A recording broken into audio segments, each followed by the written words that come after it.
Girlfriend আছে কার কার দেখি হাত তোলো। মাশাআল্লাহ, সাহস আছে ওদের, বুকের পাটা আছে। হাত নামাও বেটা। এই গার্লফ্রেন্ড বয়ফ্রেন্ডের সাথে আমাদের কোনো সম্পর্ক, আমরা বিয়ে করব। কি করব? বিয়ে করব। চেয়ারম্যান সাহেব বিয়ে করাই দিন এগুলোরে, আপনার দায়িত্ব দিয়ে গেলাম। এই গার্লফ্রেন্ড বয়ফ্রেন্ড এগুলো ইসলামের কালচার নয়। বিয়ের চেয়ে ভালো কাজ পৃথিবীতে হতে পারে।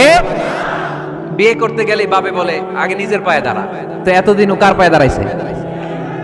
ছেলে মেয়েদেরকে সাহস দেন, ছেলেও পড়বে। ওই যে একজন চিল্লান দিয়ে উঠছে, ওর কমন পড়ছে, কমন পড়ছে। মাশাআল্লাহ। গার্ডিয়ানরা যারা আছেন ওদের দুঃখ কষ্ট একটু বুঝছেন আপনারা, মিলাই দিয়েন ওদেরকে, বিয়ের পিড়িতে বসায় দিয়েন। বিয়েতে কল্যাণ, বিয়েতে বরকত। বিয়ের মতো ভালো কাজ হতে পারে না। সব নবীরা বিয়ে করেছেন। আর নিকাহ মিন সুন্নতি, বিয়ে আমার সুন্নাত। ফামান রাগিবা আন সুন্নতি ফালাইসা মিন্নি, যে আমার সুন্নতকে ভালোবাসে না সে আমার উম্মত হতে পারে না। বিয়েটাকে সহজ করে দেন। যেই সমাজে বিয়ে সহজ ওই সমাজে জিনা কঠিন, তাই না? যেই সমাজে জিনা সহজ ওই সমাজে বিয়ে কঠিন। আমাদের সমাজে জিনা করা সহজ, বিয়ে করতে লাগে 10 লাখ, জিনা করতে লাগে 1000। ঠিক কি না? 10 লাখ টাকা ছাড়া বিয়ে করা যায় না। এটা লাগবে, ওইটা লাগবে, এই দাও, ওই দাও, মোহর দাও, বিশাল অঙ্কের মোহর। 10 লক্ষ টাকা ধার্য না করলে মেয়ে দিবে না। এরকম আছে না নাই? না, এগুলো আসলে ইসলামিক কালচার না। ছেলের বাবা মেয়ের বাবা উভয়কে আমি বলি বিয়েটা সহজ করে দেন, সহজ করে দেন। ছেলে পড়াশোনা করুক, সমস্যা নাই, মেয়েও পড়ুক, কিন্তু তারা পবিত্রভাবে তাদের সম্পর্ককে মেনটেন করুক। ঠিক কিনা? তাদের এই যৌবনের তাড়নায় যে পাপের সাথে জড়াবে তার পার্সেন্টেজ গুণা বাবা হিসেবে আপনার কাঁধেও আছে না নাই? এজন্য বাবারা সাবধান, মায়েরা সাবধান, বিয়েটাকে সহজ করেন।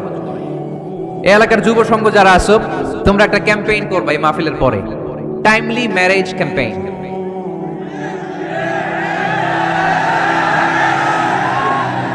Timely marriage campaign. সময় মতো বিয়ে দিতে হবে, দেরি করা যাবে। বাপ মা বুঝে না, একজনকে হুজুর আব্বাই বুঝে না। গার্ডিয়ান যারা আছেন একটু সদয় হন। ওরা যে পাপের সাথে, পাপের রাস্তা যে ওরা চিনে যাচ্ছে, পাপের পথে যে জড়িয়ে যাচ্ছে, আল্লাহর সুপ্রিম কোর্টের কাঠগড়ায় আসামি করে আল্লাহ সেদিন আপনারে দাঁড় করাবে। আল্লাযীনা হুম লিফুরুজিহিম হাফিজুন, দে গার্ড देयर প্রাইভেট।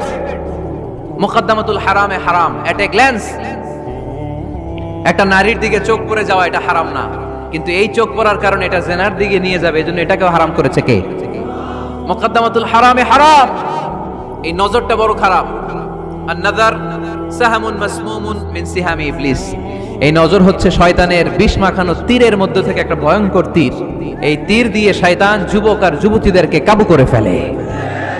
আমরা শয়তানের হাতে ধরা দিতে চাই না, আমরা বিয়ের মতো পবিত্র বন্ধনে আবদ্ধ হতে চাই। ঠিক কি না?